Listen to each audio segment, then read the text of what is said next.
Dan saya yakin bahwa The Publish ke depan dengan situasinya yang sangat luar biasa, anak-anak muda yang bertalenta, anak-anak yang memiliki kepiawaian, dan anak-anak yang punya dedikasi sekaligus punya semangat kerja, yakin dan percaya The Publish akan semakin jaya, dan semakin jaya.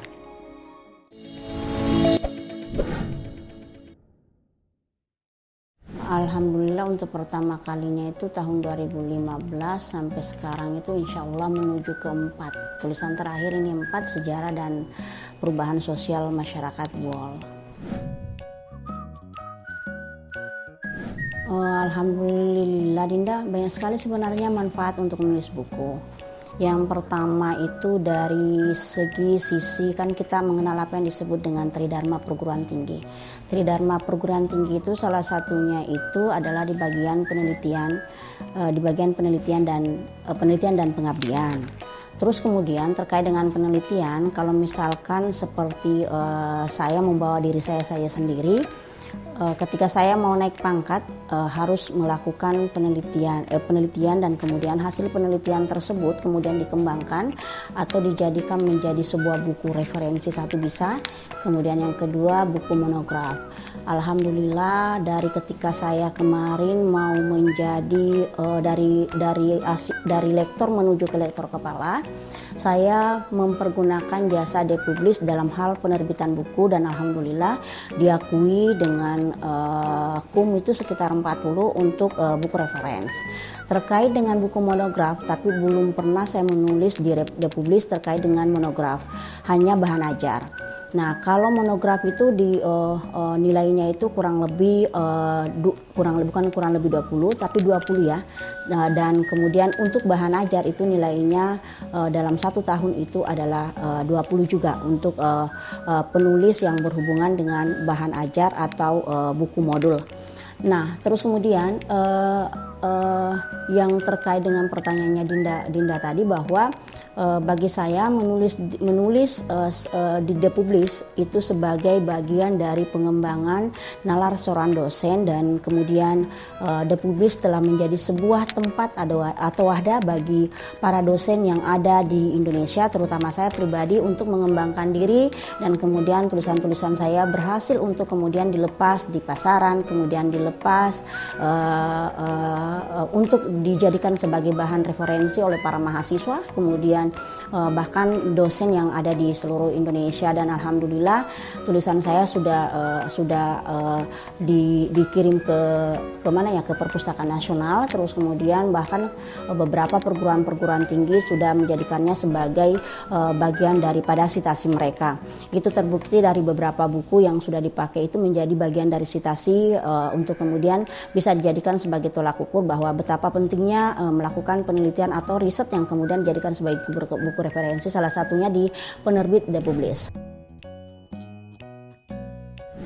Kalau sebenarnya terkait tips Dinda, dari saya pribadi sebenarnya itu adalah disiplin saja. Atur manage waktu sedemikian rupa untuk menjadi seorang penulis atau dari peneliti ya menjadi seorang penulis. Kenapa dengan tips disiplin? Karena membuat sebuah kerangka atau sistematika tulisan itu tidak asal jadi, tetapi sebuah proses yang panjang dan memerlukan dedikasi, kemudian ketelitian, kemampuan, kompetensi dari setiap individu untuk mengembangkan diri untuk melakukan penulisan dalam bentuk referensi yang hasilnya dari awalnya sebenarnya dari laporan penelitian, kemudian laporan-laporan penelitian itu bisa diwujudkan dalam bentuk artikel, kemudian bisa dibuatkan dalam bentuk laporan pengabdian, dan kemudian bisa dijadikan dalam bentuk buku referensi. Tergantung dari pihak peneliti atau penulis sendiri mau ke arah mana hasil laporan penelitiannya tersebut dikembangkan. Jadi salah satunya skripsi juga bisa dijadikan sebagai buku, kemudian tesis juga bisa dijadikan sebagai buku, bahkan disertasi pun bisa dijadikan sebagai buku. Cuman kalau disertasi, tesis tidak bisa dijadikan sebagai syarat untuk kepangkatan. Oke.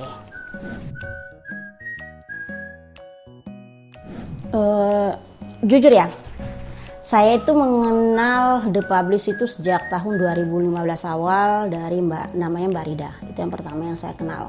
Walaupun mungkin kepala atau direktur dari CV The Publish sendiri Pak Budi belum saya kenal secara langsung, tapi yakin target pemilihan para administratornya di dalam, kemudian para tim kerjanya dan lain sebagainya, mereka adalah seseorang yang betul-betul bekerja secara sesuai dengan komitmennya mereka, terus kemudian mereka bertanggung jawab, teliti, terus kemudian target sesuai. Dan kemudian yang ketiga, mereka memiliki kemampuan yang piawai dan bisa dipertanggungjawabkan dalam hal dedikasi, tanggung jawab, kemudian hal-hal komitmen lainnya. Maka saya memilih Depublis.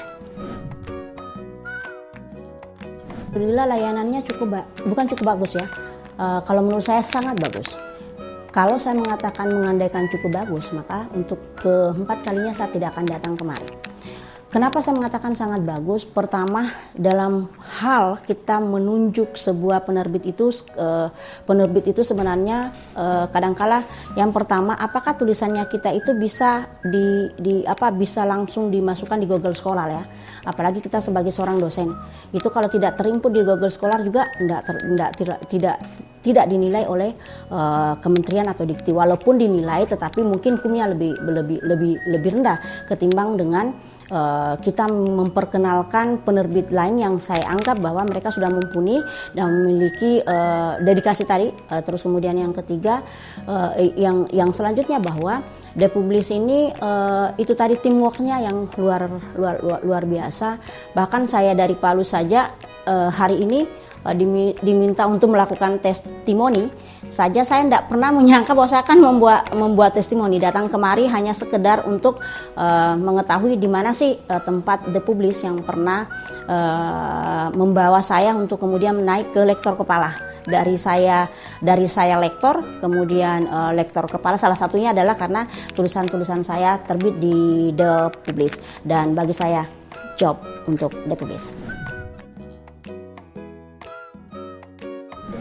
Kalau dalam hal karir, Dinda, alhamdulillah saya berpikir bahwa Depublis telah memberikan saya telah banyak membantu saya, dedikasi saya sebagai seorang dosen. Salah satunya tadi itu menerbitkan buku saya di Bahan Ajar juga Depublis. Studi Masyarakat Indonesia ditemani oleh Pak Dr. Andes Charles Kapile sebagai tim penulis pertama, dan saya penulis kedua juga berangkat dari Depublis. Kemudian yang kedua adalah tulisan saya tentang sejarah dan masyarakat lokal dan masyarakat Sigi. Masyarakat Sigi itu juga yang kedua. Terus kemudian yang ketiga itu sejarah dan perubahan sosial Toribunggu.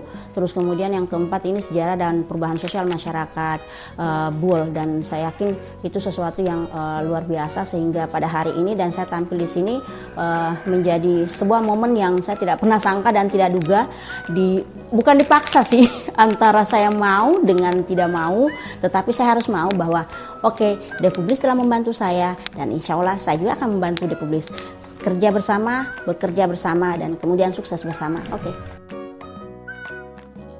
Jujur sih sebenarnya kalau menurut saya saran, saya secara akumulasi, secara keseluruhan, saya berpikir itu Depublis ini tinggal di sebuah gang sempit ya, namanya Gang 6 ya, Gang 6. Saya berpikirnya bahwa tempatnya itu kecil, tetapi ketika saya sudah menelusuri, alhamdulillah saya ingin menyampaikan bahwa walaupun misalkan pikirannya saya itu gang kecil, tetapi gangnya kecil, tetapi gangnya luas untuk menjadi sebuah tempat Depublis yang bisa mewabah mungkin ke wilayah Asia Tenggara, bahkan Indonesia secara keseluruhan. Dan dari semua saya tempat, mulai dari bagian pemasaran, terus kemudian bagian penerbitan di belakang, terus kemudian tata kantornya luar biasa, dan sekarang Depublis masih membangun untuk pengembangan sarana dan prasarananya. Dan semua buku yang ada di sini saya sudah saksikan secara langsung, hampir sampai kalau hitungan mau berapa ratusan atau ribuan, bahkan saya tidak bisa menghitung saking banyaknya Pak, mungkin pesanan dari semua tempat yang ada di seluruh Indonesia, mungkin ada yang dari Malaysia atau tempat-tempat yang lain. Dan saya yakin bahwa Depublis ke depan dengan situasinya yang sangat luar biasa, anak-anak muda yang bertalenta, anak-anak yang memiliki kepiawaian, dan anak-anak yang punya dedikasi sekaligus punya semangat kerja, yakin dan percaya Depublis akan semakin jaya dan semakin jaya.